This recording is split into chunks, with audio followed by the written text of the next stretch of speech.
નોકરીના બહાને યુવતીઓને ફસાવી દેહ વેપાર અને ધર્માંતરણના કાળા કારોબારનો પર્દાફાશ થયો છે। ભોપાલથી અમદાવાદ સુધી ફેલાયેલા હાઈ પ્રોફાઇલ રેકેટમાં બ્યુટી પાર્લરની આડમાં હિન્દુ યુવતીઓને નિશાન બનાવવામાં આવતી હતી। આફરીન અને અમરીન નામની બે સગી બહેનો વૈભવી જીવન જીવવા માટે યુવતીઓને મિત્રતા અને સારી નોકરીની લાલચ આપી જાળમાં ફસાવતી હતી। એકવાર યુવતી ફસાઈ જાય એટલે તેને બળજબરીથી સેક્સ રેકેટમાં ધકેલી દેવામાં આવતી હતી અને ત્યારબાદ ધર્મ પરિવર્તન કરાવવા માટે દબાણ કરવામાં આવતું હતું। આ સમગ્ર મામલે પોલીસે માનવ તસ્કરી, શોષણ અને ધર્મ પરિવર્તન જેવી ગંભીર કલમો હેઠળ ગુનો નોંધી બે સગી બહેનો સહિત 3 આરોપીઓની ધરપકડ કરી છે।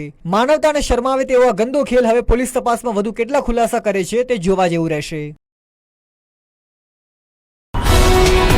ગુજરાતભરના તાજા સમાચાર મેળવવા માટે અમારી ગુજરાત નેશનલ ટીવી ન્યૂઝને સબસ્ક્રાઇબ કરો, બેલ આઇકોન પર ક્લિક કરો।